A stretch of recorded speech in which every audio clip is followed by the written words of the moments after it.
안녕하세요. 2050 탄소중립 녹색성장위원회 소통협력관실 최유미 사무관입니다. 오늘의 주제는 녹색금융. 언론 매체에서 자주 접해봤지만 사실 아직 어렵게 느껴지는 주제인데요. 오늘 이 어려운 주제를 한번 쉽게 풀어나가 보도록 하겠습니다. 한국은행 이창용 총재님 모셨습니다. 총재님, 저희 구독자님들께 간단히 인사 부탁드립니다. 네, 최사무관님 반갑습니다. 안녕하십니까. 한국은행 이창용 총재입니다. 만나서 진심으로 반갑습니다. 네, 총재님 바쁘신 와중에 출연해 주셔서 진심으로 감사드립니다. 오랜 IMF 생활을 마치시고 작년에 한국은행 총재님으로 오셨는데요. 특히 젊은 세대에게는 창드래곤이라고 알려질 만큼 굉장히 친숙하게 느껴집니다. 총재님, 먼저 한국은행에 대해서 간단히 소개 말씀 부탁드립니다. 한국은행은 우리나라의 중앙은행으로서 여러분이 개인적으로는 아마 접촉하시긴 어려우실 텐데요. 저희는 은행의 은행이라고 생각하시면 되겠습니다. 자, 그러면 이제 본격적으로 오늘의 주제 녹색금융에 대해서 말씀드려보려고 하는데요. 총재님, 이 녹색금융이 왜 중요한 걸까요? 우선 가장 중요한 것은 삶의 질이죠. 우리가 경제 성장만을 생각한 것이 아니라 삶의 질을 위해서 환경을 고려한 경제 성장을 하자.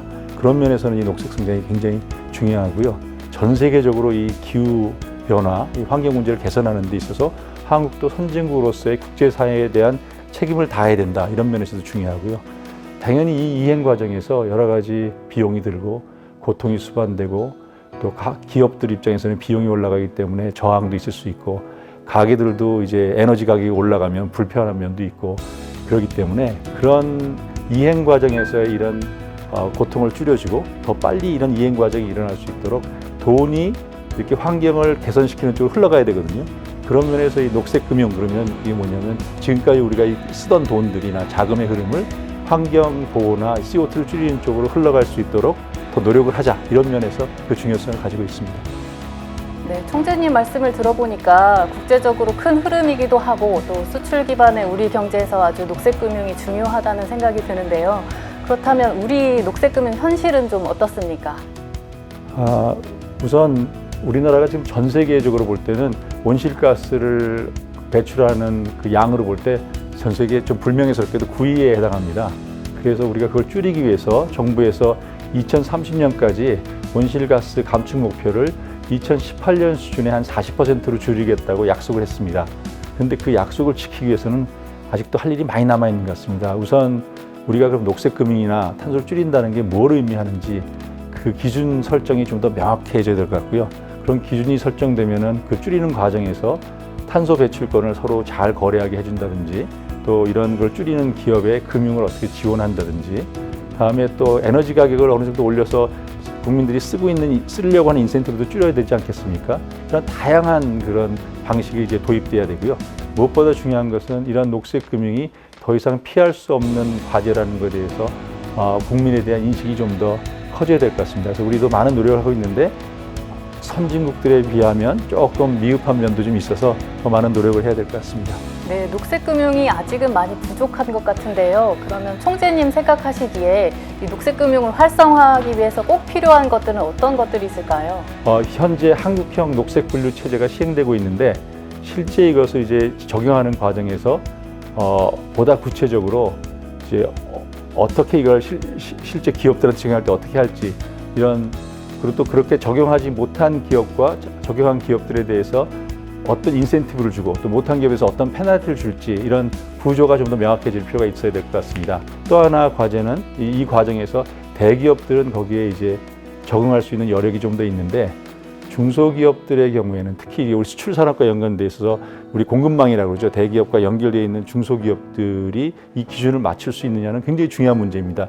이것은 꼭 중소기업만의 문제가 아니라 대기업도 문제가 되는데 대기업이 수출하는 과정에서 중소기업 물건을 쓰는데 그 중소기업들이 기준을 못 맞추면 예를 들어서 우리가 RE100이라고 들어보셨겠지만 그게 이제 리뉴어블 에너지를 100% 다 사용하겠다는 거거든요. 대기업이 그걸 맞추더라도 거기에 물건을 납품하는 중소기업이 그것을 맞추지 못하면 수출에 제약이 생기게 됩니다. 그런데 이런 중소기업들은 기본적으로 이런 기준을 맞추기 위하면 굉장히 많은 비용이 들기 때문에 이런 중소기업들한테 어떻게 정부가 지원을 해서 이런 국제적 정합성에 맞는 그런 탄소 배출 노력에 동참할 수 있는지 이런 것들에 대해서 많은 노력들이 더 있어야 될 것 같습니다. 네, 최근 총재님 참석하신 아시아개발은행 연례 회의에서도 다양한 국제협력을 강조하신 것으로 아는데요. 당시 현장에서도 이 녹색금융에 대한 공감대라든지 아니면 협력 강화에 대한 논의들이 좀 있었을까요? 예, 우선 아시아 지역으로 보면요. 전 세계 탄소 배출량의 지금 현재 54% 정도를 차지하고 있습니다. 그리고 탄소 배출을 많이 하는 나라로 들어보면 중국, 인도, 우리나라 많이 포함되어 있어서 우선 아시아에서 이 탄소 배출량을 줄이지 않고는 전 세계적으로 탄소 배출량을 줄이는데 한계가 있고요. 아시아가 배출량도 줄여야 되고 이런 기후변화로 인한 위험도 줄여야 되고 그런 면에서 굉장히 이 기후변화가 중요한 정책 과제입니다.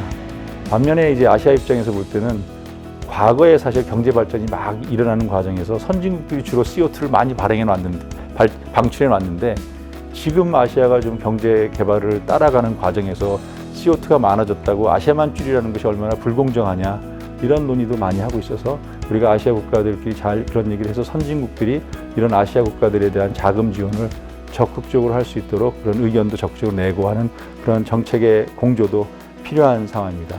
네, 이번 영상은 6월 20일 탄소중립 녹색성장위원회와 한국은행이 공동으로 개최하는 녹색금융 국제 컨퍼런스를 위해 제작되는 영상입니다. 지금까지 녹색금융에 대해서 많은 말씀 들어보았는데요. 총재님 마지막으로 소감 한마디 부탁드립니다. 예, 이번 컨퍼런스를 통해서 탄노기와 한국은행이 같이 기후변화 대응을 위해서 노력하게 돼서 굉장히 기쁘게 생각하고요. 이 문제를 통해서 정부뿐만 아니라 민간 그리고 우리 금융기업 이런 국민 전체가 이 기후변화라는 것이 굉장히 중요한 정책 과제라는 것을 한 번 더 인식하는 그런 자리가 됐으면 좋겠습니다. 네, 총재님 오늘 말씀 감사드립니다. 마지막으로 우리 기후위기의 당사자인 미래 세대에게 당부 한 말씀 부탁드립니다. 네, 환경 문제는 지금의 젊은 세대가 살아갈 지구에 대한 문제이기 때문에 곧바로 여러분의 삶의 질에 관한 문제이기 때문에 여러분한테 더 중요한 문제입니다. 이 녹색 금융 이런 테크놀로지가 많이 발전할 때 우리 젊은 친구들이 많은 아이디어를 내고 여기에 대해서 많은 준비를 하고 있다면 새로운 비즈니스 기회로도 무한한 기회가 있기 때문에 여러분한테 그런 쪽으로도 많이 노력을 부탁한다고 응원하고 싶습니다. 네, 감사합니다. 네, 감사합니다.